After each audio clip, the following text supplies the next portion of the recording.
A common way to use horror in video games is subverting expectations. Off the top of my head, games like Doki Doki Literature Club and Baldi's Basics, if you can count that one as a horror game. I mean, I certainly do. Look at this freak. Present themselves as a completely different genre entirely. It's because of that, the initial shock of when things go off the rails is what makes the horror elements effective. But what I don't see a lot is horror presented as the game genre and then turned into something else. Slay the Princess is an amazing visual novel created by Black Tabby Games, released on October 23, 2023, and does just that. On the surface, the atmosphere alone suggests that the game is a dark and evil story simply about a monster and a princess trapped in a cycle of unending violence. But when you peel back the layers of the game, what you have is basically an overcomplicated dating simulator. In this video, I'll go over the many routes the game has to offer, and at the end do my best to explain the meaning I personally found within the game.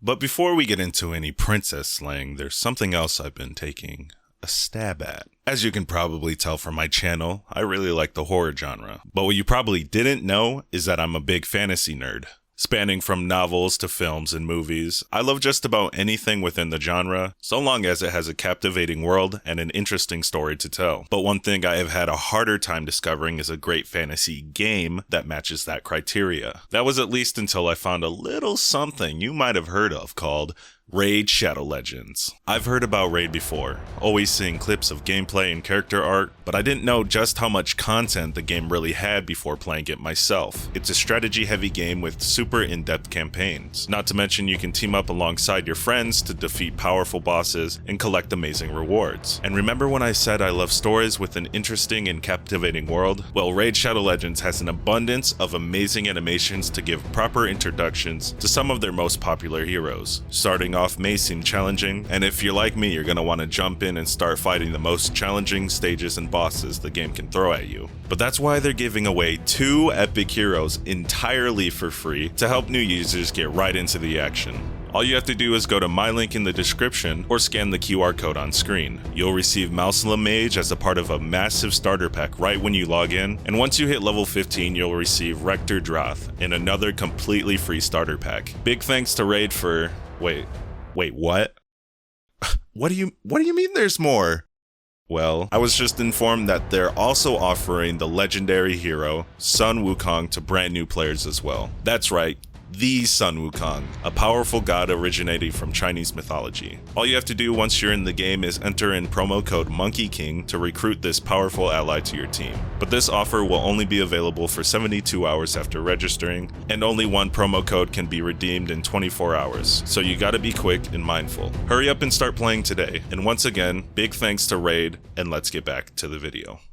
I suppose before we actually dive into the game, I should preface by saying that Slay the Princess is obviously infinitely better experience playing yourself, and I highly advise you do so before watching, but of course come right back after. And even if you don't want to buy the game now, you can still get a lot of value from playing the game yourself later down the road, as there is a lot of shit to do in this game. At the time of making this tidbit, I have about 36 hours in the game, and I'm still missing around 50 achievements. So there you go. Please support the very talented duo at Black Tabby Games and the people who put this together. So right at the beginning of the game, you're explicitly told that this is a horror game. And while it does have its moments of overwhelming terror and incomprehensible dread, I find that more often than not, encounters within the game are just beautiful. But that shouldn't come as a surprise, because on the very next screen, it says that there are no premature endings or wrong decisions, only fresh perspectives and new beginnings. Slay the Princess is a love story. The game opens up and you're standing in the woods alone. Well, by a normal individual standards,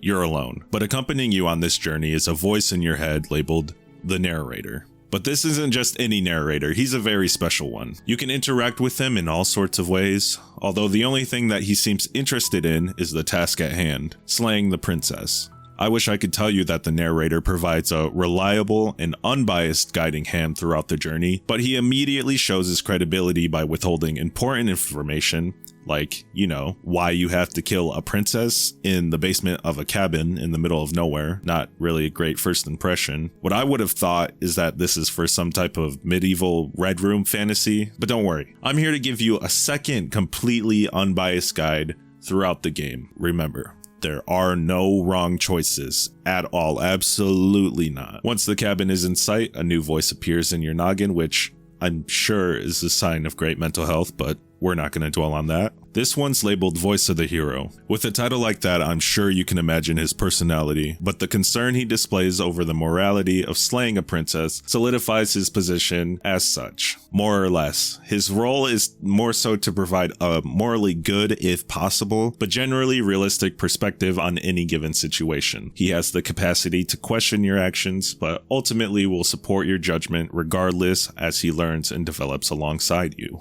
The narrator suggests you completely disregard him as you proceed up the hill and enter the cabin. The interior is what you'd expect your typical boy room to look like, with no furniture other than a table with a knife on the edge. You can decide whether or not to take it, but know that it's the first choice that will dramatically alter the path you walk. As you walk down the dust-filled stairway, the princess will call out to you. Her personality depends on whether or not you took the blade along with you. She'll act more stoic and even confrontational at times, clearly distrusting your intentions when approaching her with a weapon. Alternatively, if you come empty-handed, she'll be very soft-spoken and trusting. You know, more how you'd expect a stereotypical captive fantasy princess to act towards their hero. Upon reaching the bottom of the stairs, you finally come face to face with the evil-ass princess who's supposed to destroy the world. Now you can make your own decision on what to do with the princess, but whatever you intend to do, know that you have to be absolutely confident in your decision. For whatever reason, the princess has the capability to do or be exactly what you think she is. For example, if you take the blade and make an indecisive attempt at her life, she'll become the princess of straight hands and beat your ass to the ground, killing you instead. However, regardless of what you choose, the first chapter always ends with you dying in some type of way, which may seem like undermining your choices at first, but trust the process, because depending on your chapter 1 interaction, you'll get sent to one of many unique second chapters. Chapter 2 will open exactly how the previous one did, only you'll remember all the events as well, especially the part where you were killed by the princess. Mentioning this to the narrator is vain, as he confidently states that not only have you not died, but the two of you have never met. Strangely enough, the hero remembers and even suggests that it's better that he doesn't remember. Usually now is when a new voice will chime in, like for example, if you get your ass beat but actually manage to trade a few blows, you'll pick up the voice of the stubborn, a voice all about violence first and sadism second. All of the voices you gain in a new chapter are a manifestation of the dynamic exhibited between you and the princess. Although you're not the only one who displays this kind of change. The whole cabin, along with the princess, shifts accordingly as well. In this instance, the princess becomes taller, more robust, and to the stubborn's delight, all she wants to do is fight. Yet again, you'll have many choices once you're standing before her again, including fighting her forever. 3 things can happen to complete a chapter 2. Like chapter 1, you could get absolutely rocked and get sent to a chapter 3. You could escape with the princess, albeit if whatever you turned her into still even wants to do that. Or the two of you could soft lock yourselves after devolving into an endless repetitive motion for an undetermined amount of time, which the latter of the two will cause a random cosmic happening. A divine intervention, if you will. Eventually, the landscape around you will start to disappear, leaving behind a deep abyss. As this happens, the princess will mention how cold the air around her feels before she's nabbed by Nico Robin and disappears. Notably, the narrator will be missing as well. Following this, a mirror will appear before you. The mirror occasionally manifests within the cabin, but will always disappear once you attempt to look into the reflection. While the voices will comment on the presence of the mirror, it's only once you're here that they'll become extremely unnerved by it. Regardless, it draws you in, and suddenly, your mind goes quiet, and that is when you see your reflection. You vaguely have the appearance of a humanoid corvid, which shouldn't come as too much of a surprise when you've been able to see your big old bird hands this whole time. After looking into your reflection, the mirror will vanish and once again, you're left alone in the endless abyss. This is the long quiet. So without much else to do, you continue forward. But instead of seeing a cabin perched on the apex of the hill, there's a figure standing in its place, contrasting the seemingly infinite long quiet like a lantern in the dead of night. You approach the entity and see that it's the princess who's essentially being puppeteered by the cluster of hands seen stealing her away earlier. This is the Shifting Mound. She and the princess are essentially one and the same. The princess you have shared all these experiences with is a mere vessel which allows the shifting mound to perceive things beyond the long quiet, even further describing the princess as a fragment of a concept. The shifting mound's true nature at this moment is not entirely known to you, or even herself for that matter, but she can sense that you're similar to her, both oceans reduced to shallow creeks. Following this revelation, your true journey is laid out before you. Bring her more vessels so that she can be whole once more, and only then will the two of you find your freedom. So yes, now you have to go back and start from the beginning. The beginning.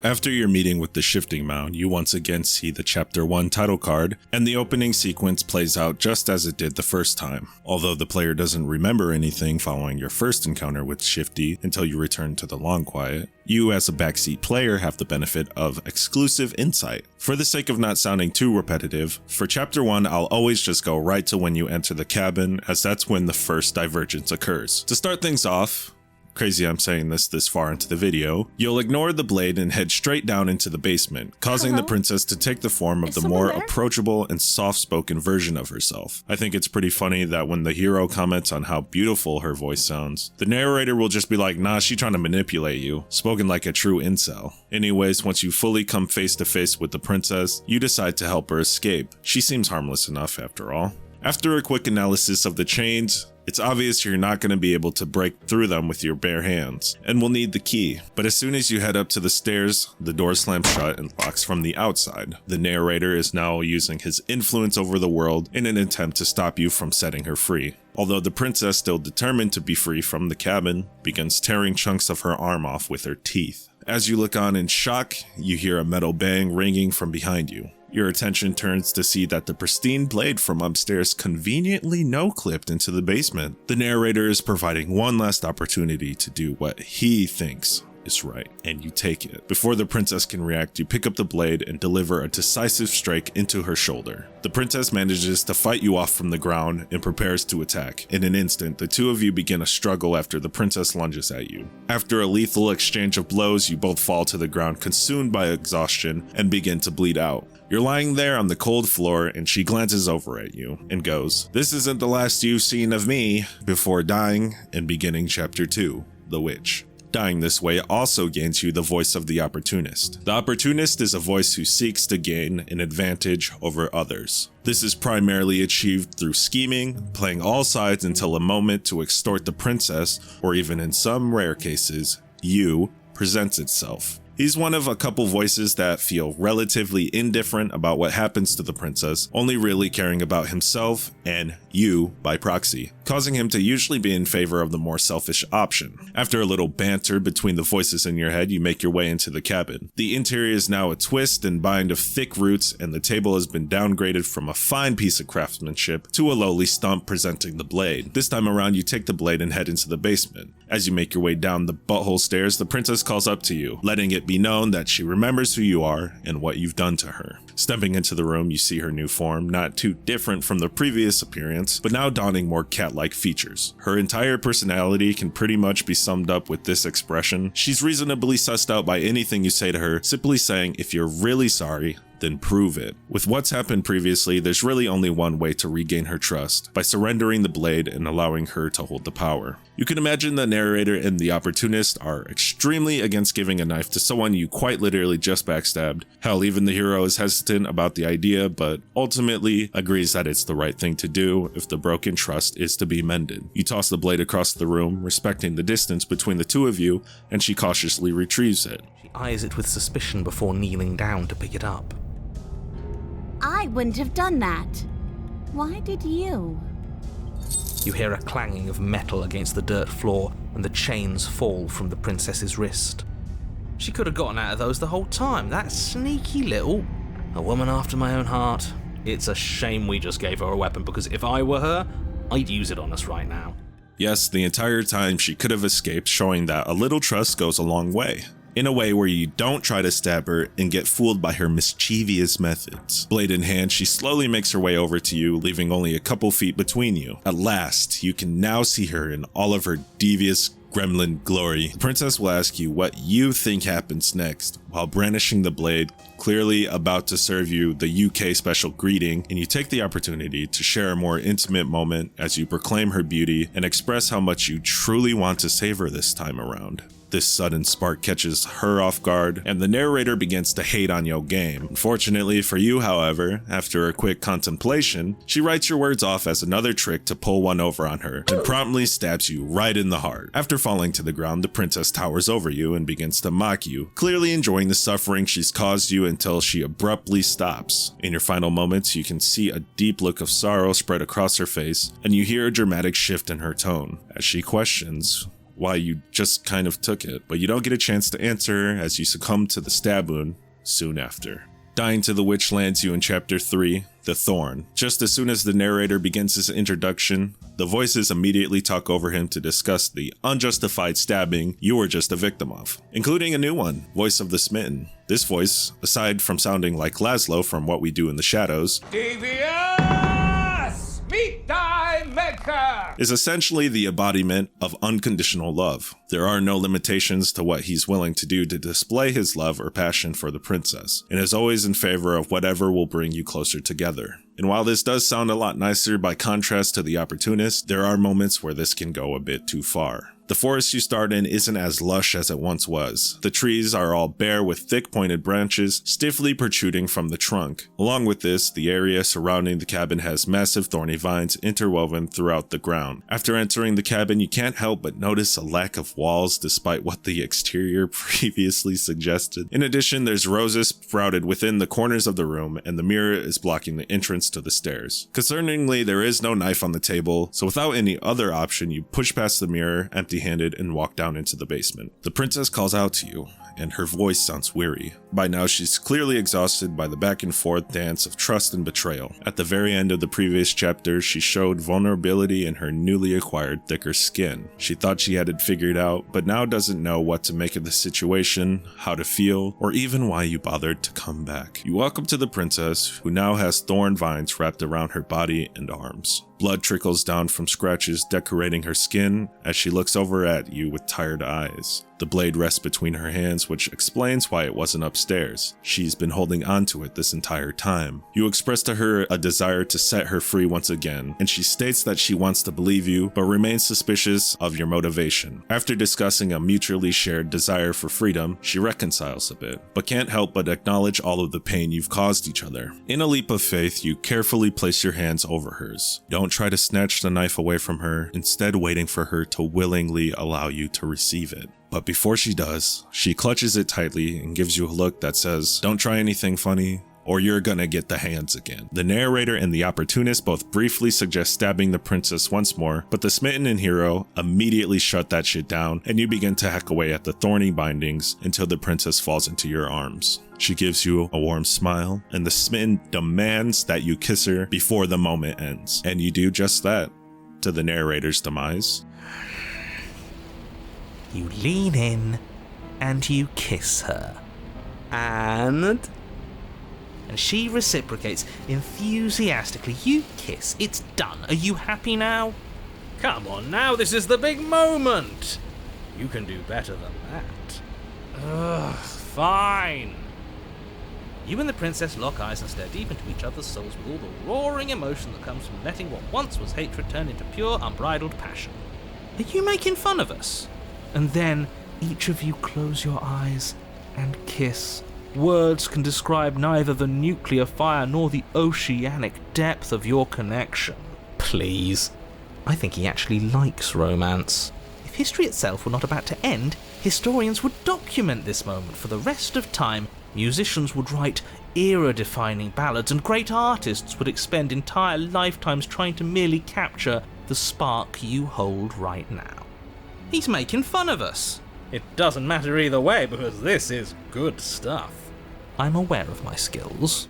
Following the moment of passion, the two of you rush towards the stairs, hand in hand, ready to claim your new future together. The narrator makes a weak attempt at stopping you from leaving with her, but you push past and make your way out of the cabin together and into the serene night. Alas, this is where the chapter ends, and Shifty drags the princess away from you, and you're once again sent to the long quiet.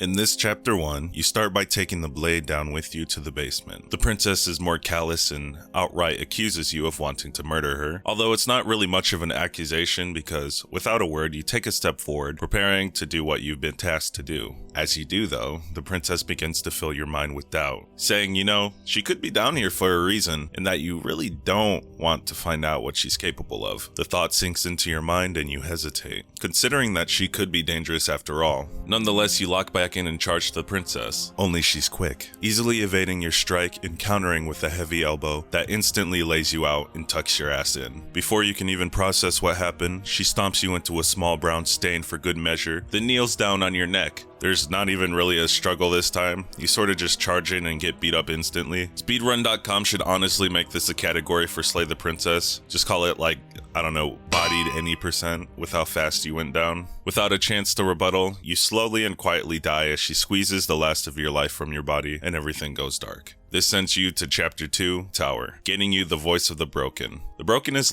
kind of just pessimism, but at the same time an unhealthy attachment. He's an empty void desperately seeking to be filled by another. To say he's unmotivated would be an understatement, but this behavior is only exhibited until he finds something other than himself to believe in. You enter the cabin and see that it's much larger and the walls are constructed of a fine marble. The table is now a tall altar with the blade sitting at the top. You climb up the ladder and retrieve the blade, and begin to head towards the basement. The princess, like the cabin interior, is Gigantotronous and hovers in front of a window providing a radiant starlight backdrop. I'm just gonna avoid any comments on the design and personality of this princess because it's just too free and obvious. But whatever it is you're thinking right now, dial that up by about 10 more points on the freakometer, buddy. And that's how this one makes me feel. She mocks your opposition to her, even calling the pristine blade a needle, which she demands you to drop onto the ground. And whether you want to or not, you do it anyways. She follows this up by demanding you kneel before her. You can resist, but it's pointless as she'll force you to your knees regardless. Once you're in a more respectable position to speak to her, she questions why you've came back to her. With the ounce of dignity you have left, you remain silent, but this makes her angry, and it's time for your punishment. She uses her Jedi Force powers to get you back standing and clutching the blade once more. You receive a brief villain monologue over your defiance as she sets out to put you in your place. Then she commands you to take that knife in your hand and slit your throat. What? Yes, like your average League of Legends player, she tells you to rope max for typing to her in chat, and your only choice is to comply. The narrator tries to reinforce your resolve and tells you to end all of this. But the broken goes instructions unclear and raises the blade to your own throat. You attempt to slay yourself, but the narrator once again intervenes, doing his best to hold your arm in place. The princess is not happy with even more defiance, but is able to pick up on that you're not truly the one doing it, and finally detects the narrator's presence. But you're not the one resisting me, are you? There's something else in there. Is that a person? No, it used to be a person. It's something different now. An echo. Is she talking about you? That's impossible. She's not supposed to be able to interact with me. You're a small one, aren't you? A shriveling little worm stretched beyond its limits, trying to control things that it can't understand. Yes, not only is her condescension not bound to just you, but her influence isn't as well, as she claims the narrator, taking away the only thing preventing you from creating a new breathing hole. Before you die, the princess states that once you meet again, you'll free her from her bondage and aid her in her ascension. The broken promises to do so, and she gives a short and simple, "I know you will." Then you finally kick the bucket. Chapter 3 opens up and you're already standing at the base of the hill where the cabin sits. The narrator seems to not notice at first, but is interrupted by the voice of the Contrarian. The Contrarian is the most free and unbothered of the voices. His main purpose is to interject and oppose practically anyone and anything solely for the sake of the funnies. You attempt to walk to the cabin, but the ground beneath you starts to rumble. You, along with everything around you, begins to gravitate towards the cabin before it erupts and you're sent flying backwards. And from where the cabin once stood emerges the princess. From the cabin's debris comes the blade, landing in a rock not too far from you. The narrator urges you to take it and stop her. Relenting to his demands, you do just that, and as a reward, he absolutely gasses you up. You charge towards her, getting sucked into her orbit, and she smiles, no longer upset at you for your defiance, more so rather excited to see your resolve. You crash land against her divinely perfect booba and attempt to drive the blade into her, but it bounces right back, hardly even leaving a scratch behind. The princess very gently picks you up and for the first time brings you eye level and says she forgives you. The warmth in her voice causes you to willingly cease all resistance and embrace your new goddess. With that, you're drawn closer to her, this time softly landing on her shoulder. Everything around you, including the narrator, disappears, leaving the abyss in place. The princess states that this world is only an illusion that keeps you both from ascending. With this revelation, she reaches out into the nothingness and buries her fingers into it. But she doesn't stop there and begins to pull it apart. But then suddenly, you somehow feel the tear, and the pain is incomprehensible. But you endure it for her. Suddenly you jolt back to consciousness and see what the princess has achieved with you. Beyond the abyss is something beautiful. You and the voices don't know where or what it is, but they all agree that it's where you're supposed to be. Together you step towards this beautiful new world, but the princess abruptly stops. You both look down and see that the shifting mound has finally come to claim the princess as her vessel. As the endless multitude of arms encompasses the princess, she pulls you up and holds you out high, and you turn back to her. You have been the only thing I've ever known to show me grace. I am sorry if I have not shown you the same.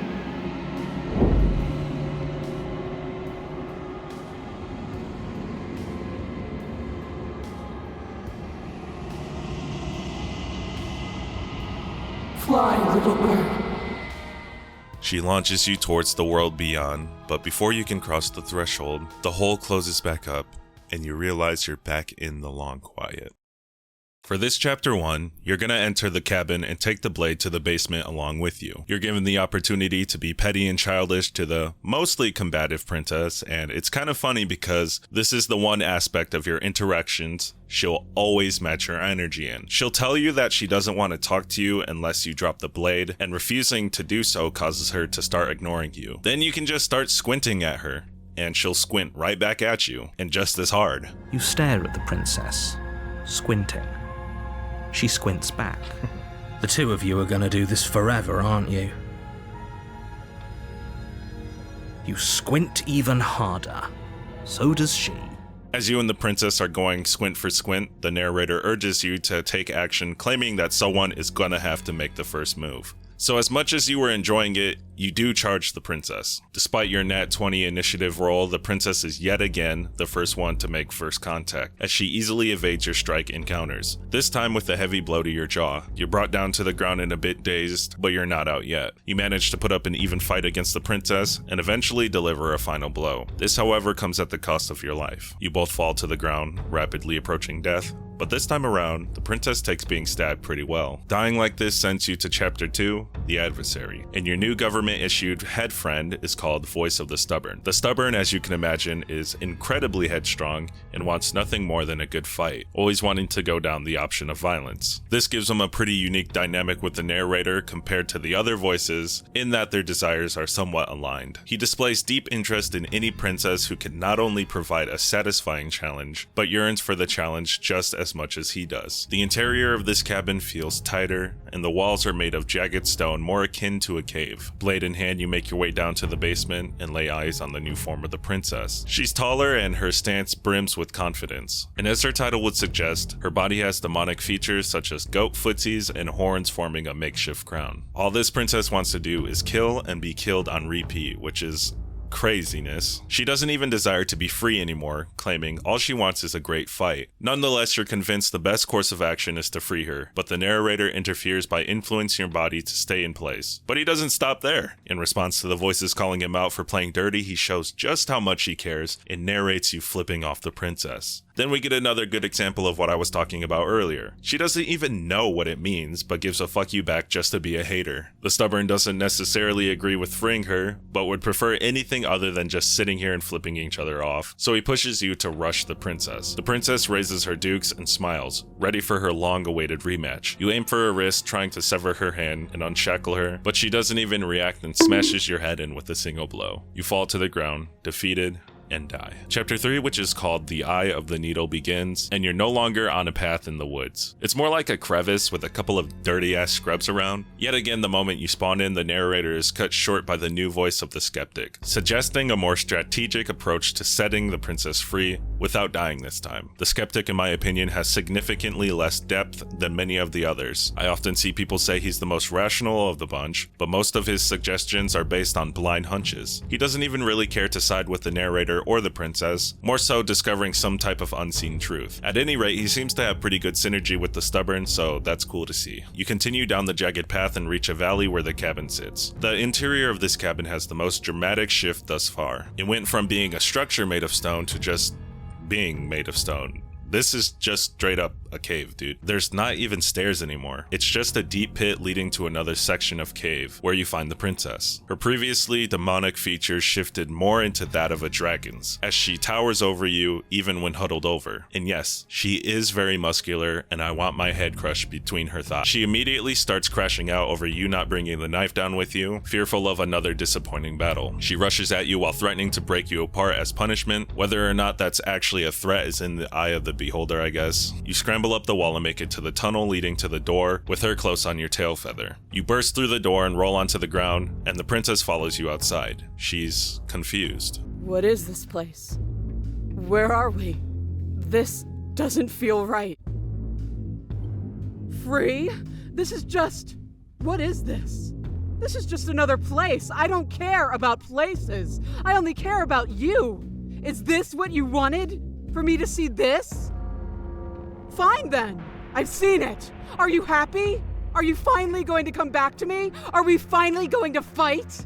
There's a sad irony in the princess who was cultivated from violence and encompasses raw strength, having the most frail disposition and over-reliance on another being. She's even taken by Shifty kicking and screaming, claiming that she doesn't want to be here, not that she has a choice. For this chapter 1, you enter the basement without the blade and meet the soft princess. Instead of taking action immediately, you choose to sit and speak with her first. You can ask her questions directed towards the legitimacy of the narrator's claims, and she'll always provide a very believable answer. Instead of making a choice in favor of either the princess or the narrator, you offer to stay down in the basement alongside her. She isn't too fond of this idea and turns into evil princess as she vaguely threatens you. Yet you proceed with the plan and turn away and lock her down in the basement. She starts talking crazy as you're heading up the stairs, so you rush the rest of the way up like you just turned off the lights and are running from a monster in the darkness. Once you're at the top, you lock the door behind you and put the table in front of the door to barricade her in. Yes, the table will make a great line of defense, I'm sure. That shit is solid mahogany, ain't nothing getting past that. Not too long after you slump against the far wall, the princess begins to bang on the door, calling out to you. I know you're still there. Why don't you make things easier on yourself? Door and shots. let me out? It's not like this little door will hold for very long anyways. It's probably a good idea to try to get back on my good side. She sounds terrifying. She's unrelenting in her taunts, so you do what any other person would do in this situation. You roll over and go to sleep. Good night. You wake up a good amount of time later to silence. The door to the basement is cracked open, and the table that once proudly stood guard, absolutely victimized. Then she appears. The narrator describes her as taking steps closer to you, but she's clearly floating, judging from how she's gyrating. You try to get up, but it's no use. Your body completely freezes over from sheer terror, and your organs begin to shut down. You can do nothing except watch, as she menacingly hovers towards you in creative mode. She comes right up to your face and stares right through you. Her eyes are wide, but empty. There isn't a shimmer of life within them. And mere seconds later, you die from suffocation. Chapter 2 begins and we're introduced to the voice of the paranoid. The paranoid is the most skittish and hesitant hesitant to take action. He refuses to believe in others and views their actions through the lens of psychological egoism. He doesn't care about your relationship with the narrator or the princess and is entirely focused on self-preservation. The inside of the cabin kind of looks exactly how you left it the last time. The table flipped over and violated in the corner, and the door to the basement is still open. Well, there's no door to be opened, but that's kind of the same thing as a door being there and being left open, right? You pick up the blade from the middle of the floor, and the hero, clearly rattled by the conclusion of the last chapter, because, you know, his fear of ghost, questions why the narrator only gave us a knife to slay the princess, and suggests a hydrogen bomb. Which he gives a pretty roundabout response to the thought. I guess he really didn't consider you'd be constantly getting packed by the princess. You pass through the doorway and are met with a trail of floating 2x4s that descend down into complete darkness. You make your way to the bottom of the stairs, and the path shifts into 2 stone pathways converging into different directions. But just as you did in the last chapter, you make an option C, instead choosing to turn tail and go back upstairs. Only she knew you would do this time, and appears before you. Like the cabin, her appearance is very similar to how she was in the last chapter. Very floaty. There's a ghastly black smog around her figure, and she now adorns a cracked porcelain mask with wide shimmering eyes peering from beneath it. This nightmare princess is probably the most sassy of them all, from the way she poses to how she taunts you. She comes closer to you, all the while laughing at your absolute helplessness, and then your bodily functions come to an abrupt halt again. Except this time you came with the backup battery in the form of the paranoid. He begins a chant. Heart, lungs, liver, nerves. Heart, lungs, liver, nerves. Your lungs pull in a desperate gulp of air as your eyes shoot back open. Heart, lungs, liver, nerves. He focuses on keeping these vitals functioning so you can merely survive in the princess's presence. And he does a pretty good job at it when the hero isn't interrupting. Princess yet again roasts you for barely handling being around her, clearly entertained by your constant struggle to survive. You ask why she doesn't just finish you off, and she basically goes, because I don't have to, and presents Exhibit A by getting right into your face and running a finger down your cheek. This causes the paranoid to break down in panic, momentarily causing him to lose focus until the hero is able to pull him back together. She pulls back and admits that the cabin still won't let her leave without you, suggesting that you help her escape so she can hold the world in her hands and squeeze it. In a heroic attempt to prevent her from escaping, but also showing that you still don't want to harm anyone, you fling the blade into the void below you. Not only does this not impress her, but she comes right up to your face, only this time she lets it be known that no single act of bravery will change the fact that you're a coward. And then she completely breaks your mind. Like a creeping mold, the complete reality of your existence threads its way through your mind. Birth, death, birth again, decay and bloom, a million stitches from a million microscopic wounds you've inflicted on everyone you've ever met, with every muscle you've moved and every word you've ever spoken. No. Let me out! Your existence hurts them. Let me out! A lonely soul in a room by itself, weeping. It lives for 80 years and then it's gone. And then it's there again. Let me out! A reprieve. A good life. Love. Children. A steady career. Recognition from your peers. Here one moment, gone the next. The worms have found their orifices. Let me out! Diagnosis. It forgets everything it is. Anger, rage, distance, poverty. The lonely soul is lonely again. Love turns to mockery. It dies. It is reborn. Worse. Lonelier. Let me out! No. What's happening to us? Let me out! This is all too much. I can't keep going. You can't keep going? Well, what are you talking about? Oops, I think I broke you. I'll see you soon. You'll know what to do.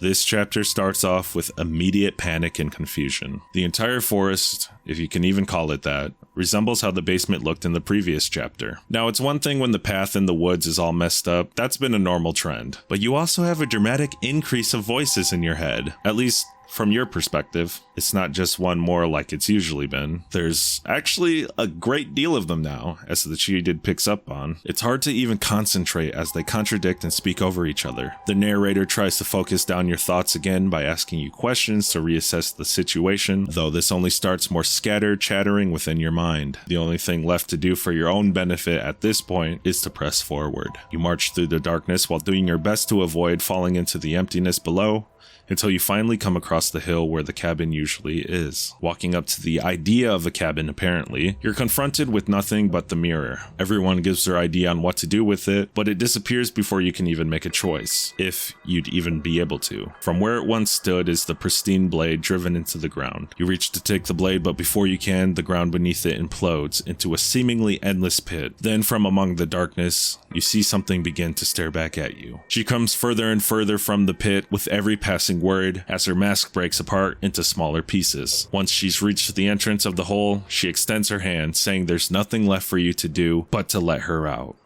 And she's not wrong. You're completely broken. You're just an object. A tool. You once were something else a long time ago, but was that something you, or is it just a dull and jaded memory? There is no other ending here. Just take her hand and set her free. You do just that, and what's left of the mask shatters, and the air around you settles. For a moment, it's peaceful, and the moment feels gentle. You lift her out, and she rises in all her arachnid glory, and then she's taken away by the shifting mound, and you're left in the long quiet. For this chapter 1, you're gonna... You know what? No, who cares? You're not gonna proceed to the cabin, actually. You question the narrator's authority right from the start and instead turn around and walk away from it. After a bit of walking, you somehow end up at the cabin anyways, like the world is bending to force you to comply with its rules. You stick to your guns and turn back again, but once again, you're brought back to the cabin. The narrator tries to convince you it's some type of divine intervention, but you continue to ignore him and walk away from the cabin. This time, however, the consequences of doing so begin to show. A flicker in the corner of your eye catches your attention, but when you focus on it, you realize that the flickers were more cabins. An infinite number of diverging paths from where you stand lead to an infinite amount of cabins. If I were any wiser, I'd say, I think the world is trying to tell you something. But eventually, the world ends, and everyone dies due to your negligence. But hey, at least you did things your way. Refusing to enter the cabin leads you to Chapter 2, The Stranger, and you receive the Contrarian. As you know, the Contrarian lives to upset the narrator, and you, my friend, committed maybe a top 4 acts against him that make him upset, so good job. However, there's walls built around the path leading to the cabin to ensure that you don't do that again. So you comply this time and enter the cabin. The interior of this cabin is strange. A patchwork of a few different cabin interiors sloppily stitched together. Even the table with the blade looks wrong. Each leg has a different length that would suggest it's not actually capable of standing the way it is. You take the blade that the Contrarian previously suggests that you should have thrown out the window, and he says you should at the very least hold the blade a different way, thumb at the bottom. You switch your grip and admire how much cooler it looks before the intrusive thought sinks in, and you throw it out the window after all. You proceed to the stairs and see that they twist and split off into numerous pathways. You walk down the center path with caution and precision, ensuring that you don't accidentally walk off a diverging staircase. You slowly lose sense of yourself the further you go. Time disappears, and you can feel yourself begin to untether. Physical sensations dull and then vanish, until the only things experienced are the endless repeating patterns and emotions of the journey, a continuous march forward to a destination long forgotten. Consumption and betrayal, skepticism and blind devotion, rivalry and submission, terror and longing, pain and unfamiliarity. And at the heart of it all, an emotion that can only be described as... Can I help you? What the hell was that? What happened to us? You, along with the voices, don't fully understand how you got here, but it doesn't really matter. You made it to the princess, although she's different, but not in a way she's shown to have the capacity to be so far. You try to ask her a question, and she fractures into two beings. This is obviously not good, and everyone begins to panic a bit. You attempt to stop whatever it is that's happening, but somehow you make every action possible at the same time, further splitting the princess and also fracturing yourself as well, being pulled in what feels like infinite directions. Everything yet nothing occurs at the same time until the princess and the world collapse into themselves. This is the stranger. You probably didn't need to be told, but she lets you know that existing as an infinite multitude of perspectives crammed into a single being is very uncomfortable and asks if you can fix her. The voices share your remorse in what you've made the princess into, but before you can try to help, she's taken away by the shifting mound, and the chapter ends.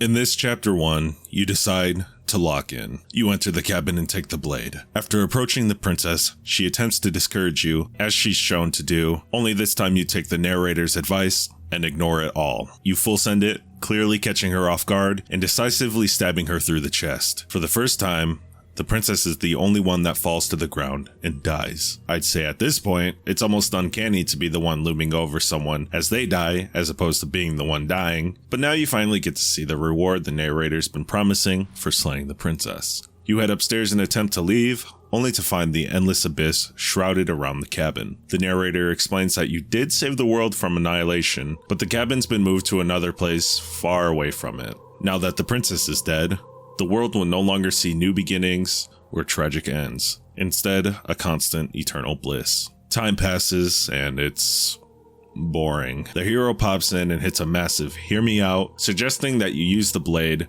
to end yourself. He gives undeniable reassurance, saying that he has a feeling that it will work and you won't actually die. But he had me at end yourself. I mean, anything to get out of this situation. So you go back downstairs where you left the princess and retrieve the knife and plunge it into your heart, to the narrator's absolute frustration. Dying by your own hand sends you to chapter 2, The Spectre, and you receive the voice of the Cold. The Cold is the nihilistic voice I mentioned earlier that constantly tries to convince you that nothing matters. That being said, he doesn't really care too much for the narrator or the princess, and even actively suggests harming her physically and emotionally. On top of that, he has a bit of an ego and perceives himself as above everyone, including you and all of the other voices. You enter the cabin and see the interior looks like an old rundown house with torn wallpaper and cobwebs aligning the corners of the room. You take the blade and enter the basement, only to see the remains of the princess still on the floor, unchanged. But this doesn't mean that there ain't no princess here. From where the body lay rises the specter, the ghost of the previous princess, which for some reason is the most terrifying form the princess has, or small spoiler, will take to the hero thus far.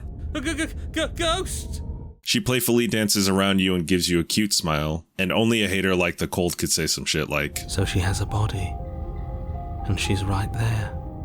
We could probably grab her and kill her again, if we wanted to. We don't even need a blade. Not to mention he's saying things like kill and grab when she's so clearly a ghost. It's like he wants her to get pissed off at you, but fuck it. You try to grab her arm, and as expected, your hand phases right through her. The princess explains that before you arrived, she searched every inch of the cabin trying to desperately find a way out, to no avail, but then turns her attention towards you. She asks if she can hitch a ride, meaning she wants to possess you in order to walk out the front door of the cabin. You, however, refuse, which makes her understandably sad, but less at the fact that she won't leave, but that you won't help her leave. Some tears run down her face as she expresses dissatisfaction at what she's become, but it's quickly replaced by a fiery wrath as she reaches into your chest. She tells you next time she's not asking nicely, and then suddenly you feel an immense pain, and she tears your heart from your chest and crushes it in her hand, giving you one last "See you soon, killer." Dying to the Spectre this way sends you to chapter 3, The Wraith, and you get the voice of the cheated to come along with you now. The cheated, like the previously mentioned skeptic, is a pretty one-note voice. The main thing he does is just cope and seethe, constantly warping just about any bad thing that happens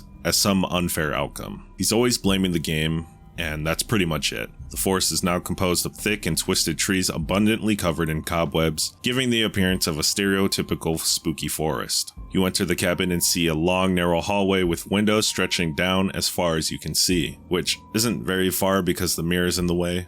Moving it aside, you stare into the darkness, trying to spot the princess, but you suddenly feel a chilling constriction around your ankle, and then snap.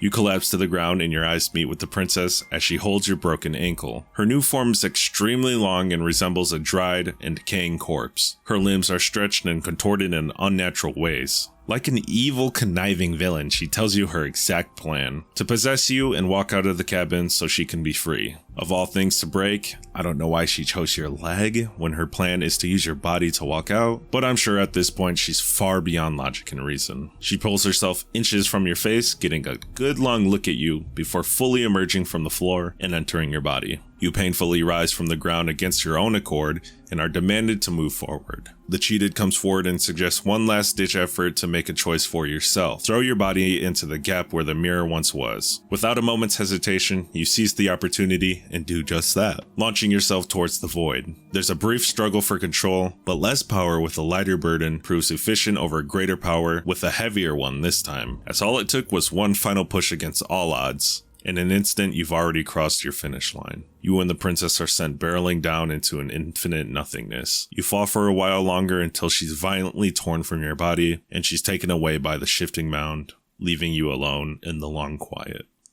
In this chapter 1, you enter the cabin and take the pristine blade and enter the basement. Without saying a word to the princess, you take a step forward, fully intent on slaying her. She attempts to intimidate you, but the narrator reassures you, saying that she's unarmed. Although, what if she isn't? This thought skips across your mind, despite the narrator doubling down. She gives you one more opportunity to work things out, but you push through an attempt to strike her. Unfortunately for you, however, she did have a concealed weapon and uses it to deliver one precise cut to your throat. She gives you an evil smile as she watches blood spray from the wound. With the remainder of your strength, you push through and drive the blade into the princess. You both fall to the ground and she gives you another smile. Dying from an unexpected princess stabbing brings you to chapter 2, the Razor, and you're formally introduced to the cheated. He's pretty upset over being fooled by the princess, but even still the narrator insists that she doesn't have a weapon. You walk into the cabin and see the interior looks similar to the cabin seen in the Beast chapter. Only this time, broken boards and shattered windows threaten harm just by walking through the room. But of course, like the brave hero you are, you trudge through, grabbing the blade as you head down into the basement. As you walk down the stairs, you hear metal scraping against the floor, and the air is thick with a metallic taste akin to fresh blood. You walk into the room that's more of a long, narrow hallway, with the princess menacingly standing in the center of view. She acts extremely sus while trying to convince you that she doesn't have a means to stab you this time and only wants to be free. What? No, I wouldn't stab you. I am just a sweet, innocent princess trapped here for no reason. And you are a brave knight who's supposed to walk up to, not stabbing distance to help me.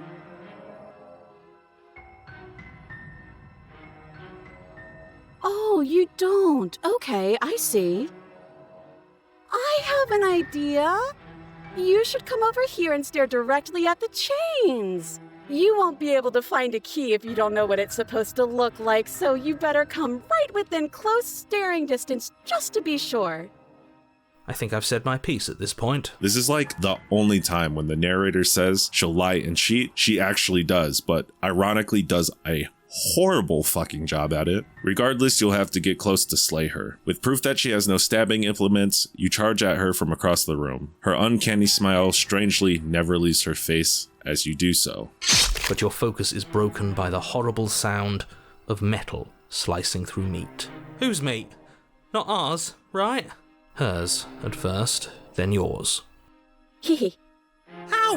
What did she even hit us with? You look down and see that you've been stabbed by a hidden blade inside of her thigh. Looks pretty painful on both sides, but she's chilling. With a twist of her leg, she cuts through you once more, and you die on the spot. Dying to the Razor sends you to chapter 3, the arms race, and the cheated is tired of starting from the top, so he interrupts the narrator and teleports you straight into the cabin. The room looks more like a fortress, carelessly constructed with sheet metal, rather than anything built with structural integrity in mind. You press through the mirror and the door swings open. You don't notice that the stairs have turned into a smooth metal slide that sends you tumbling down into the basement, and you land with an unceremonious splat. Once you rise, you see the princess's form remains similar to the Razor's, except her sharp and pointed features are further exaggerated. You're not allowed to go up slides, and even she knows this. So she doesn't even bother with the charade this time, and pulls the knife arms out on sight. If you're wondering why I haven't mentioned a new voice, it's because there's like a ton of them now. They randomly interject when the moment reflects their primary personality trait, but none offer a solution to your current predicament. It doesn't matter though. You, the decider, know exactly what to do. It's time to flirt with her. You give her the look. The look. The look. We've all used it. Yeah, do you not know about the look? Even I know about the look. You flash the princess the look. And a rosy blush rushes to the princess's cheeks as she breaks into a wide grin. Unbelievable. Oh, is that how it is? Yeah, okay, I feel that. I like you too. Neat. Oh, be damned, this is actually going to work, isn't it? Still going to kill you, but now we can both enjoy a mutual romantic subtext to the murder. Or not. While the look is effective in capturing your heart, it doesn't stop her from rushing towards you and plunging a knife arm into your heart. You die from the attack, but wake right back up where you last died. You stand in front of the princess as she prepares for another attack, all while she begs you to show her something new. You settle on evading her, but this is just as ineffective as the previous attempt at preserving your life. The princess kills you over and over again. Your mind melds together as your consciousness leaps rapidly from one life to another, only encompassing small snippets of the conflict that transpires until eventually you fully kick the bucket and die. For the first time, or at least for the first time you can remember, you land in Chapter 4, The Empty Cup. You wake up inside the cabin and the voices immediately take over to hype you up. The princess is happy to see you again, initially thinking that when you didn't get right back up like before, that you had died for good. She tells you about a new special thing that she prepared while you were away and asks if you want to see it.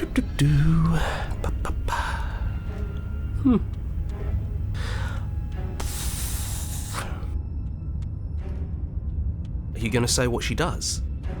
Do you want me to talk now? Well, yeah, she says she has something new. I want to hear about the new thing. Yeah, me too. I think I speak for all of us when I say that I would like to hear you describe her new thing. Really? Okay then. Here we go, now. The princess's skin twists, splitting into red blooms of raw meat as it stretches and tears. And then it erupts. She becomes a wave of blood and viscera, pieces of her splattering against the walls. All that remains in the center of the room is a skeleton of blades. A heart beats furiously in its cage of a chest. Are you ready for what comes next? Holy shit! She's gorgeous. Absolutely divine. Yes, behold, the perfect woman. Do you think we can throw her out the window?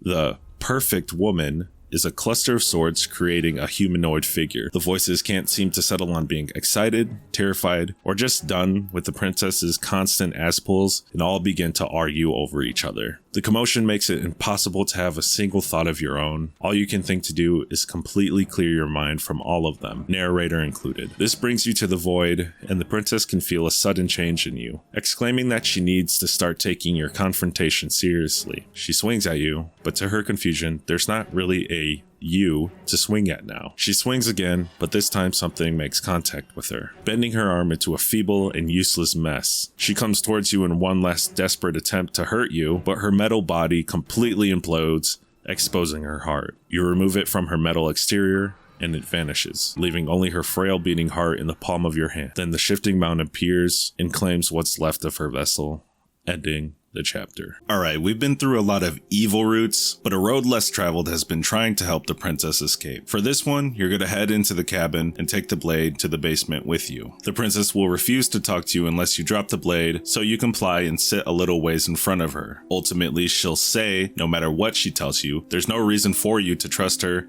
and vice versa. The situation is entirely reliant on blind trust. With the blade in hand, you make the final call. This time around, you decide to give her a hand in helping her escape. You cut at her arm and release her from the chains. As you begin to walk towards the stairs, the narrator begins to force your hand, literally, in an attempt to slay the princess. Only this time, you're able to warn her before the blade comes down. The princess, while clearly offended by the sheer audacity, understands you're not in control. She takes the blade and swiftly slits your throat and casually watches you bleed out. This outcome leads you to Chapter 2, The Prisoner, and you formally receive the voice of the skeptic. Inside of the cabin looks like a medieval dungeon, with thick concrete blocks and barred windows. Walking down the equally depressing ass stairs, you meet with the princess once again. She now has chains attached to both arms as well as her neck, with all three being significantly thicker than the last. You come towards her, but yet again, you're stopped before invading her personal space. Similar to the last version, she remains wary and on guard, not letting you get close enough to do any funny gamer moves on her. So respecting her space, you sit where she comfortably allows you to. The princess jumps to the point and immediately requests you toss the knife over so she can cut herself out of the chains again. This is strange considering she has one around her neck, but seems all too confident that it can get her out. This raises some suspicion, so instead, you take a step towards her and opt to help, but keep the blade safely in your hands. She does not take this too well. She jolts up and in a flash begins to strangle you with the chains, giving you one last opportunity to drop the blade before you become a headless chicken. In the chaos, you drop the blade and the princess retrieves it from the ground. That wasn't so hard, was it? She pulls up her hair, smiling slightly, as she raises the blade to her throat.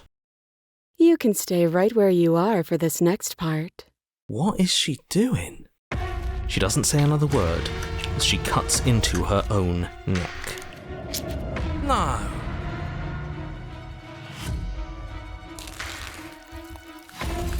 Her eyes stare forward, unblinking, as she saws through skin, veins, cartilage. At last she reaches bone, the blade grinding audibly against her vertebra as it continues to slice its way through her neck. I'll be damned. She's actually doing your job for you. Why would she do that? Huh. So that's her play. Killing herself? She isn't dead yet. Finally, you hear a snap. Her eye twitches. There's an uneasy silence. She remains motionless for a long moment, her twitching eye the only movement in the room, until at last it stops in an unsettling half-wink.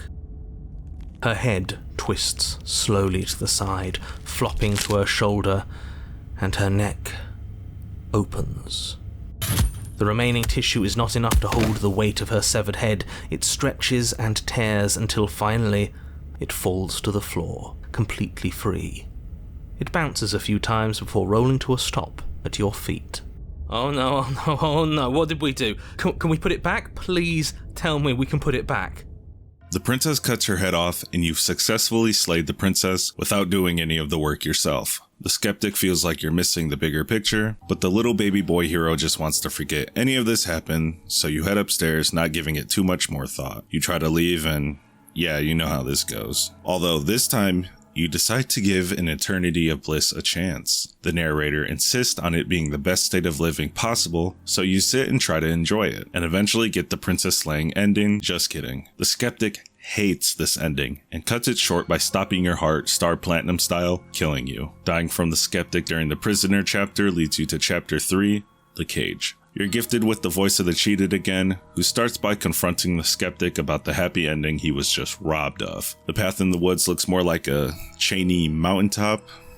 I don't know, man, it's hard to describe things in interesting ways sometimes. I'm getting sick of it, just like how I'm sure that you're sick of confronting the princess with the knife in hand. Nothing good seems to ever come of it, you always have a choice to make, and you're not going to let this place tell you otherwise. With that said, you toss the blade off in some random direction against the skeptic's judgment and proceed to the cabin. The inside of the cabin isn't really much of a cabin. The best way to describe it would be an opening with a massive chains that, once you take a step in, give way and send you and a few chains barreling through a deep pit. Shortly after you're caught before hitting the ground, painfully suspended a little ways in the air. From the shadows of the room, the princess emerges. Her head is still severed from when she decapitated herself in the last chapter, and her body mindlessly drags it alongside her as she walks up to you. Each step closer she takes, you can feel the chains pull and twist your limbs, threatening to unwind you. She explains that you were supposed to take her head with you after she chopped it off, but don't worry, I don't blame you for not knowing. I feel like she could have articulated the plan a smidget better. Then she'll monologue about the futility of both your struggles, completely convinced that you're both victims of fate, and there's no changing the outcome of any of your encounters. Everything you witness is just another shade of the same endless cycle. Her analysis, however, is flawed. The princess says that you come with knife in hand,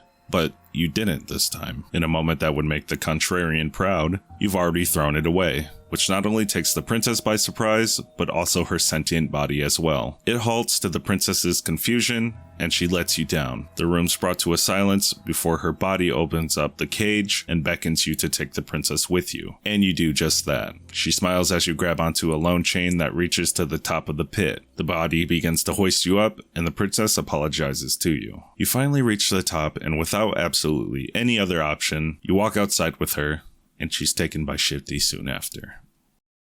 This next route follows the previously seen adversary chapter. You approach the princess with the blade, and she asks you to drop it before walking up to her. You don't, so she refuses to talk to you, causing a fight to ensue. The two of you are somewhat evenly matched, resulting in you both dying side by side. You're brought to the adversary, but enter the basement without the blade to her disappointment. Only it doesn't end there. She expresses her desire for endless combat, and the thought frightens you. You run away as fast as you can like a scaredy bird, like some kind of chicken even, until you reach the top of the stairs and close the door on her. But come on, you know this princess by now. The door crumbles as fast as your will to fight did, and she slams through it effortlessly. She leaps across the room and beats the hell out of you, Horaloo from Elden Ring style. Bruised and battered, she lifts you, giving you one last glance before snapping your neck. Dying to the adversary after denying to engage in combat with her sends you to Chapter 3.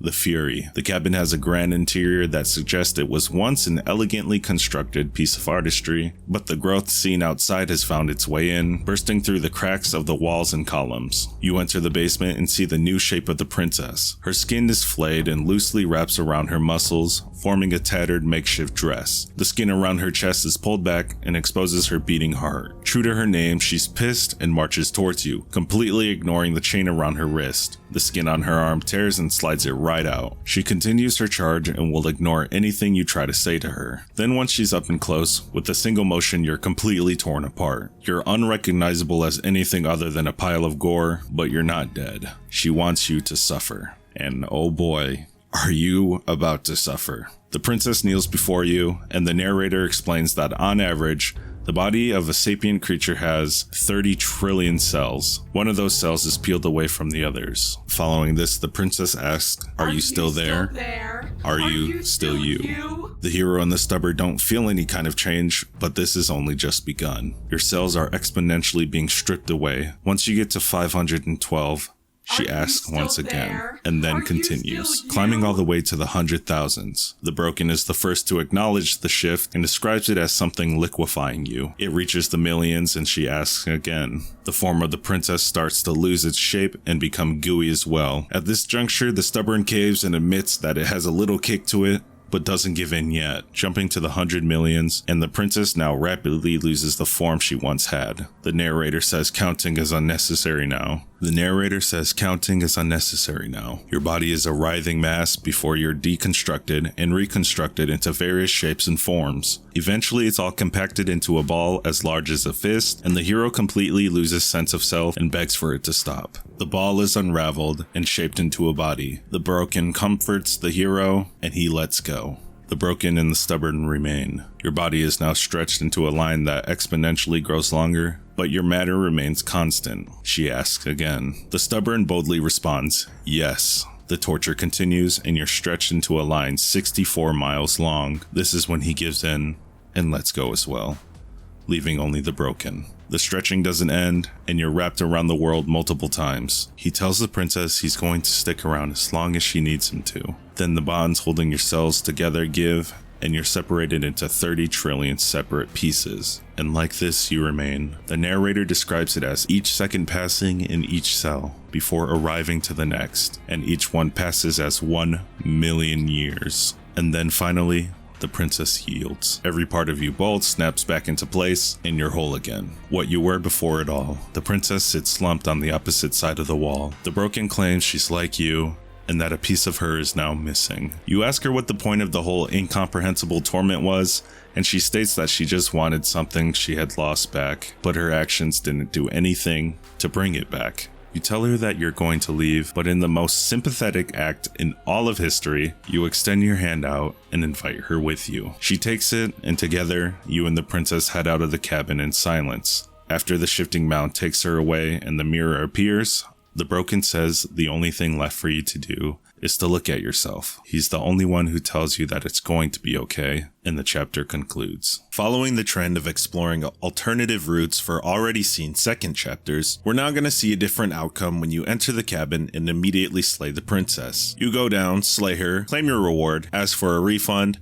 and enter the Spectre chapter again. Receiving the Voice of the Cold, you enter the basement and meet with the spectral princess again, but this time you don't bring the blade along with you. Instead, you hear her out and actually allow her to possess your body. She gleefully floats in the air in front of you before pausing and giving you a smile. She thanks you, then passes into your body. There's an immense pain that causes you to black out for a moment, but the princess softly pulls you back to consciousness. She's in your head, not only able to hear the narrator, but the voices as well. Strangely enough, she describes them as broken shards of glass scattered around your mind, and the narrator as something more like a memory than a person. Although she tries to speak to the narrator, he tries his best to ignore her and continue playing his role, but he still can't help but let her know how much he despises her. Despite what you may have initially thought, you're not actually intending on letting the princess escape. For whatever reason, your loyalty still lies with the narrator, and you take the blade and stab yourself in the stomach. As you try to bring the blade up to your heart, the princess desperately tries to stop your hands from inside your body. Her ethereal form leaks out, but remains bound to your physical form. In the pain of it all, the princess wishes she could make you feel and understand things through her perspective, and from sheer will or an unnatural coincidence, her wish is granted and you're ripped apart from your body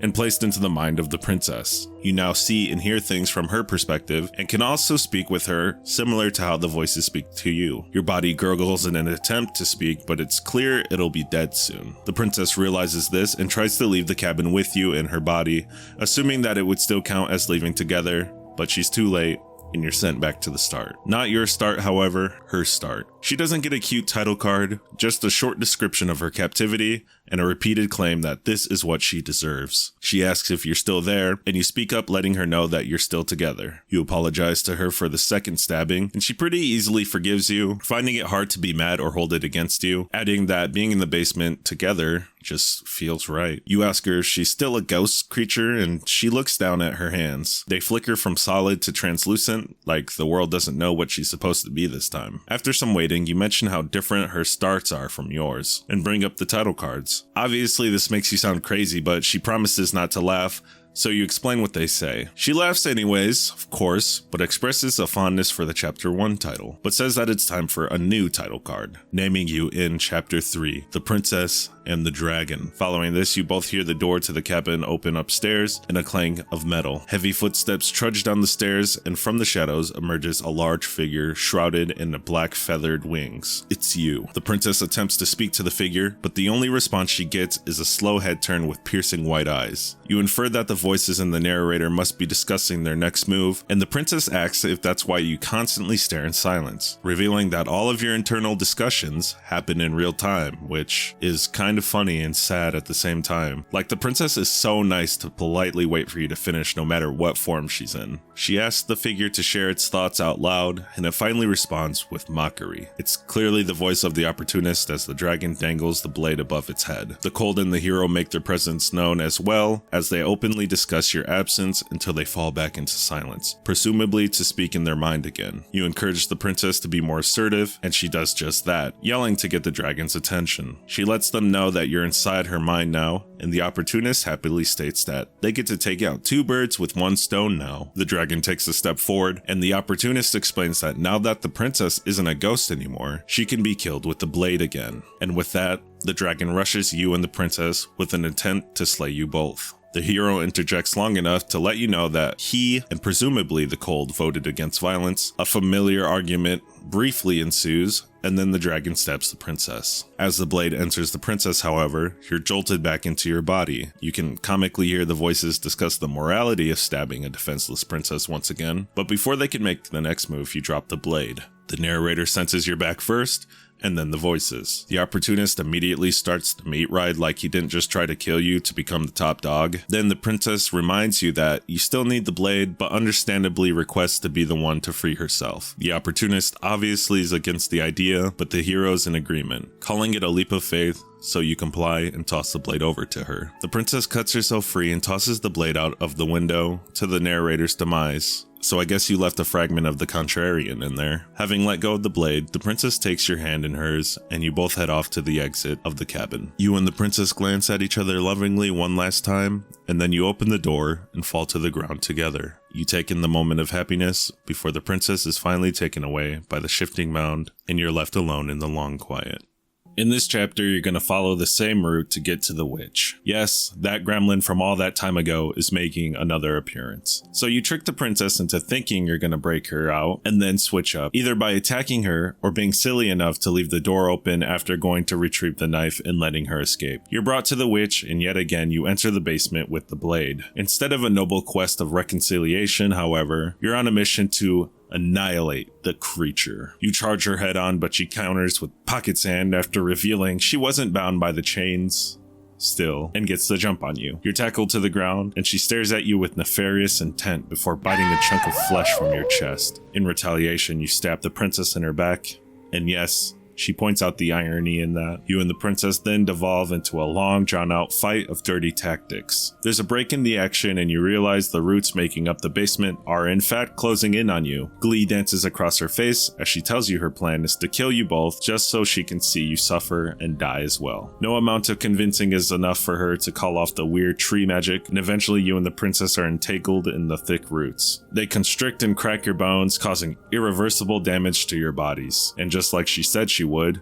she smiles through it all. In the next moment, you're completely crushed, and soon after your body goes pop, in probably one of the most terrifying ways to die. Dying under the weight of the wild brings you to, well, Chapter 3, The Wild. And you start off not on a path in the woods, but as the path in the woods, baby. The princess narrates her opening monologue before the narrator can give his, and he begins to freak out. Rightfully so, I mean, this is pretty freaky. You're given the voice of the cheated, who expresses the comfort found within your new form, going as far as saying being squished to death was worth it to get here. The princess apologizes for doing so, but mentions how small the previous conflict feels now. You try to bring up said conflict, questioning if she still has any resentment for it, and she starts tweaking out. We can't go back to that. We can't go back to the doubting and the hatred and the schemes. Not after being something as beautiful as this.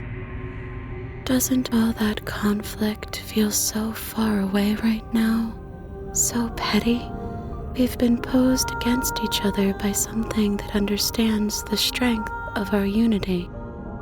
From the cracks, the voices begin to sense lingering hatred the princess has for you, and she screams out again, saying if you look at the negatives, what you have now will fall apart. But you ignore her pleas and look into yourself and discover the hatred. The princess crashes out a bit before you're torn apart and finally make your way to the cabin. The princess is like just a head, shoulders, and a heart fused into a tree. Kind of sad to look at. She can't even fight back even if she wanted to, but she doesn't and even beckons you to get it over with. The voices, including the opportunist if you can believe it, don't want you to, however. I mean, I bet you didn't even want to off rip. Just look at her. It'd be like slapping candy out of a baby's hand and eating it or something. It would just be too easy. Not that difficulty ultimately affects your choice, just pointing it out. With that said, you cut the princess from the roots binding her to the tree and hold her out in front of you. You've separated, yet remain together, at least until Shifty snatches her away and you're alone in the long quiet again.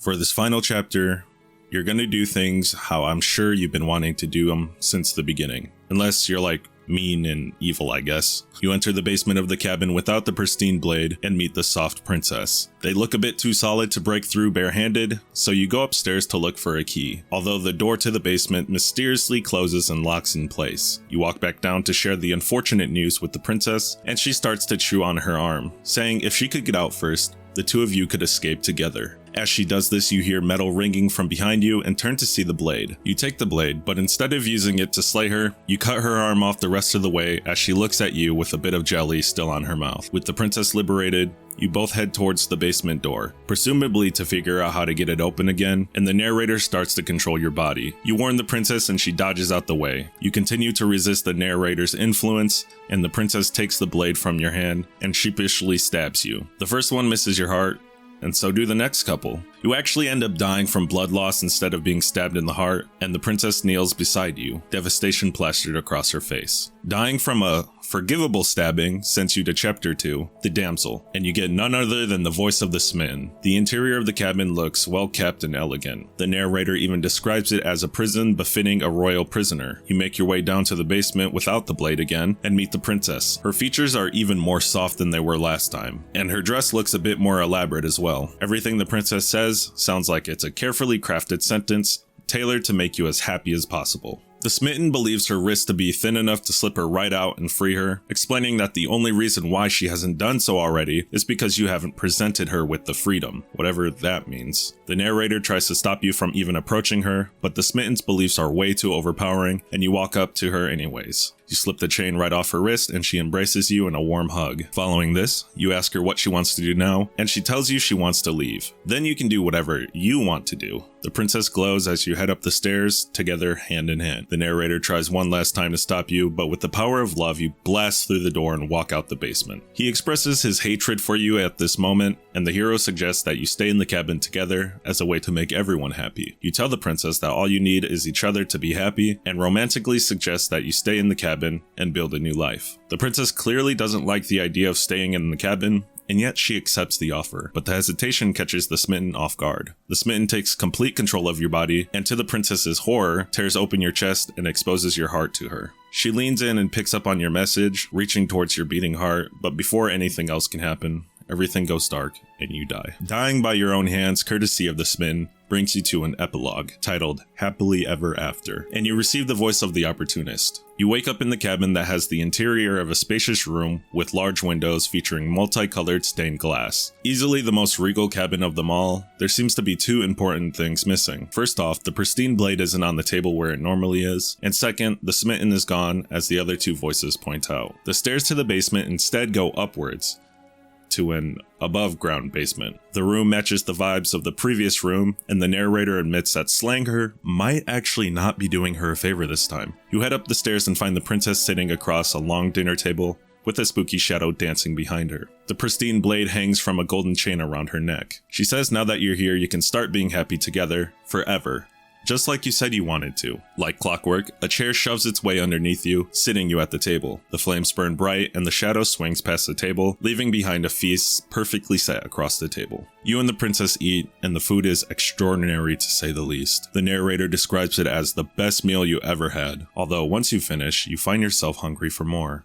And the princess suggests you do it again. You proceed to eat again, but the food doesn't hit quite the same. It's still good, but not nearly as good as it was the first time, and once it's over, you're just as hungry as when you started. The princess also notices the decay in quality and says that it'll be perfect if you just try it one more time. So the table is set back up and you eat a third time. Everything is just okay. The princess doesn't understand why the food doesn't taste good anymore, and you try one last time to eat, and it's terrible. Every piece of the food tastes like it was made in a way to make it taste as bad as possible. The hero and the opportunist admit that they're sick of eating, especially after the food has gotten so dull. Princess says so as well, and in the very next moment, one of the torches blows out. You try to get up, but two shadowy arms hold you in place, and the princess explains that the two of you don't need to go anywhere. You have everything that you need. You ask if that's true, and state that it feels like, but before you can finish your sentence, the princess does so for you, adding that it feels like you have everything someone else has told you wanted,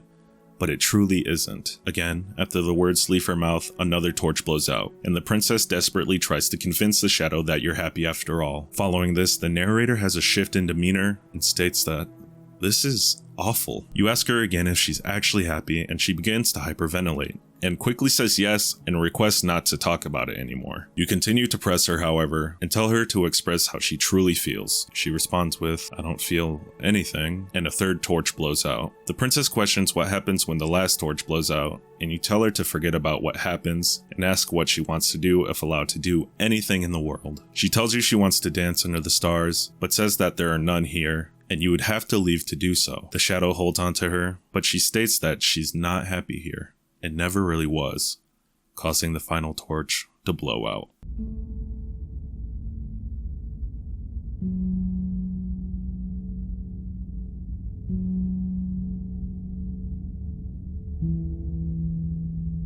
She raises her head, mascara trailing down her cheeks.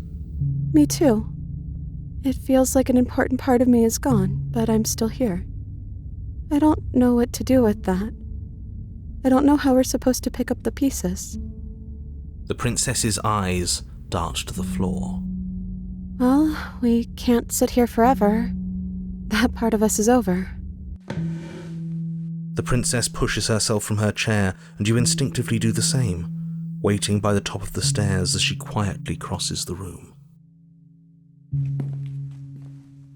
Do you still care about me?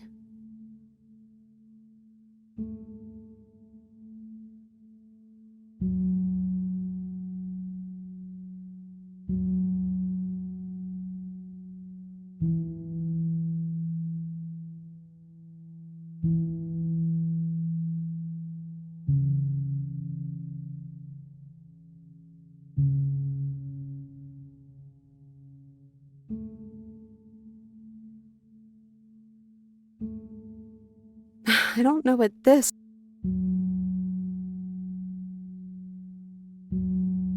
That's a nice thought.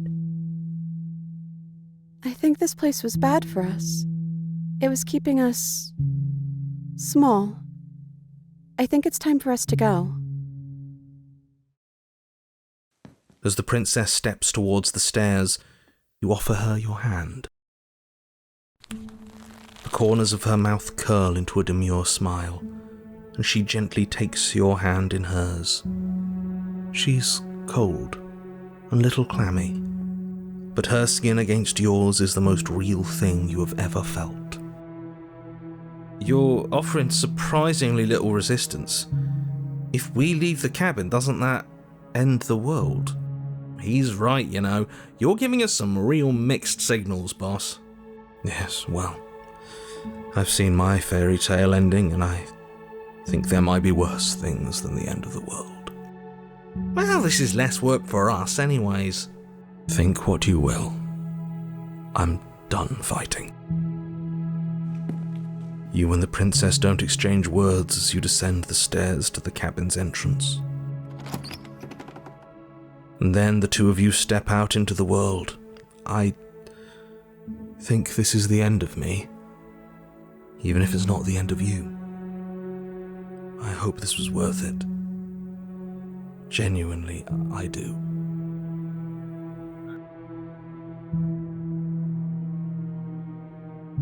He's really gone, isn't he?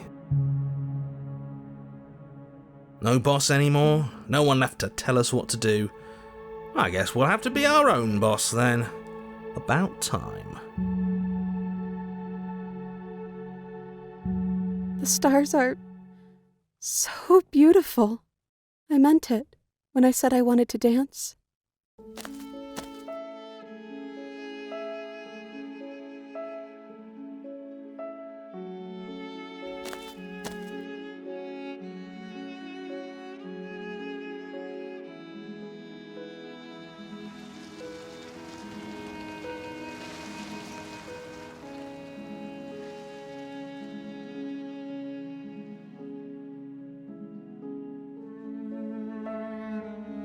Thank you for taking me here. This is nice, even if it's a little cold outside.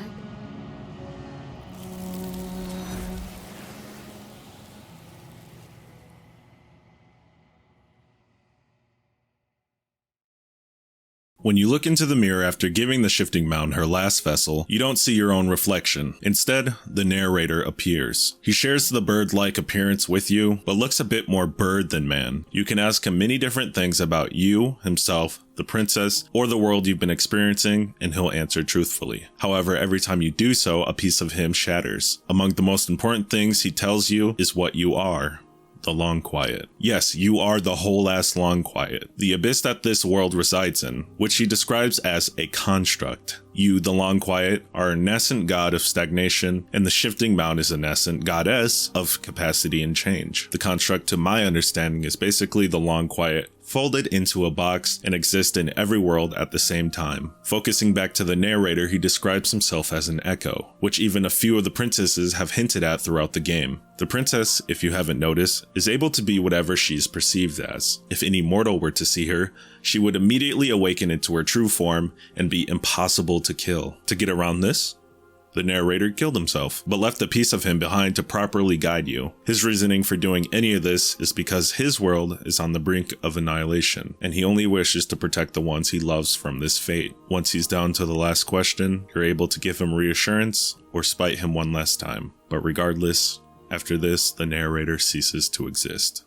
Once he's fully gone, you awaken and realize all of this is you. You proceed to the heart of things, and there's no cabin or vessel for you to find. There's a moment of silence before a violent rumbling picks up and the Shifting Mound erupts from the center. Her true form is an endless multitude of vessels that converge at her center. You're both finally face to face, whole once more, and you ask her what happens next. She presents you with two options: try to destroy her, or open yourself up and free you both from the prison that is the construct. If you question the Shifting Mound, she'll engage in an argument, saying violence is a dance you both know well. From the sea of vessels, she'll confront you with each one you brought to her. They all argue the importance of change and conflict, and the meaning it carves in life. You can make your own arguments against their points or validate her perspective. This is one of my favorite sequences from the game, and explaining it would not do it justice. But there's no shot I'm gonna play them all, so it's just gonna have to be one of those things you need to experience firsthand. The clash rapidly dissolves your will, and you begin to give in to her.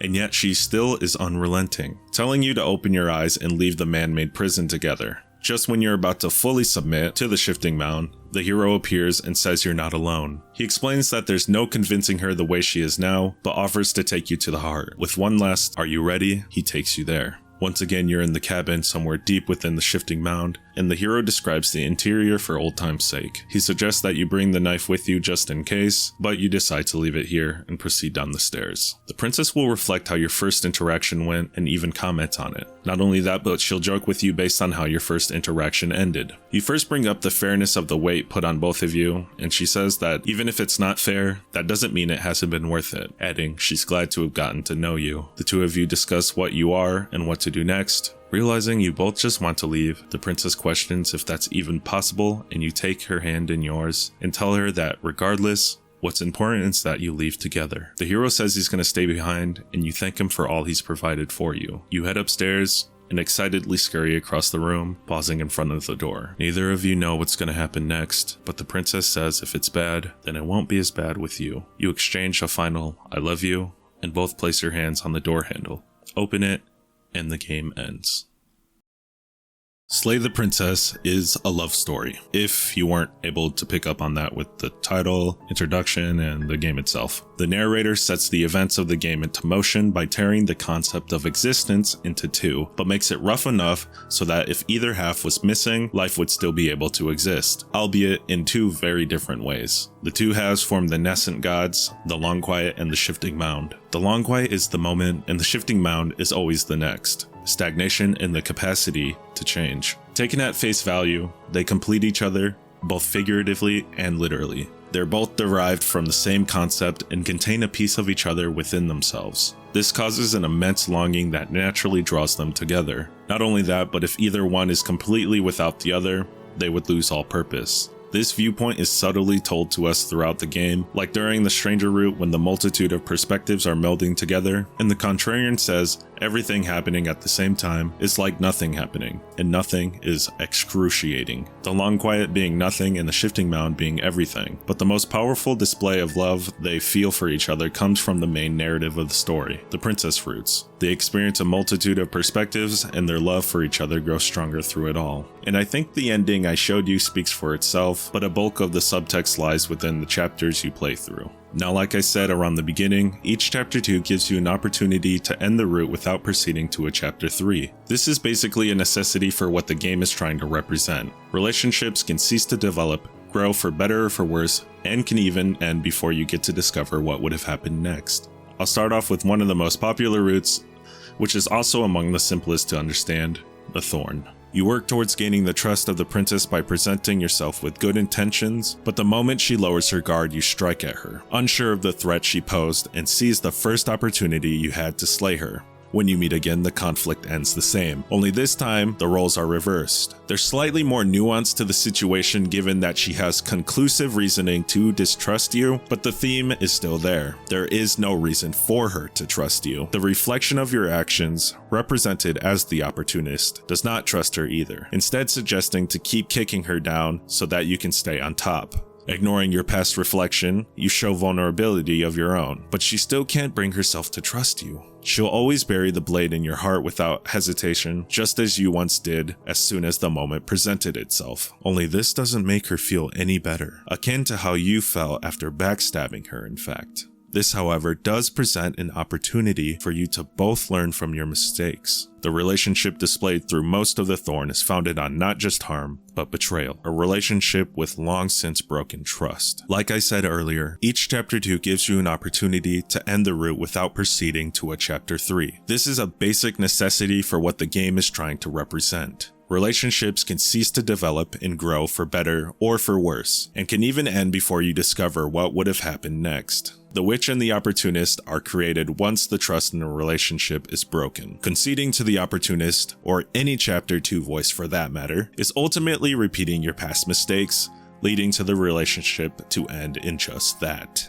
In this instance, betraying her only leads you both to being broken beyond healing. Trying to reconcile your relationship but still holding on to mistrust causes her to shut you out with an intent to never see you again, completely leaving you behind. It's only when you use your actions to give an all or nothing gesture of honesty do you plant the seeds for your relationship to continue to grow. You offer patience and time for her to feel ready to leave with you once again. This isn't done in a way that would suggest it would all get left behind, however. The key to your freedom was the same tool that was used to hurt each other in the first place, the blade. The princess constantly mentions the pain you inflicted on each other and questions if it's even possible to go forward, which, as you know, it is, but only by using the pain to learn and grow. The second route I want to discuss is the Eye of the Needle. At first glance, it may seem like a route featuring an abusive dynamic, but it's so much more than that. At the beginning, you and the princess engage in combat that results in you both dying. The reflection you receive is the stubborn who wants to get right back to the princess and do it all over again. This would mean that there was a mutual enjoyment from the fight. Once you meet up with the princess again, she no longer wishes to be free, instead only wanting another good fight. This unusual behavior persists into the next chapter as well if you attempted to set her free even after she tells you this. You bait the needle out of her hole,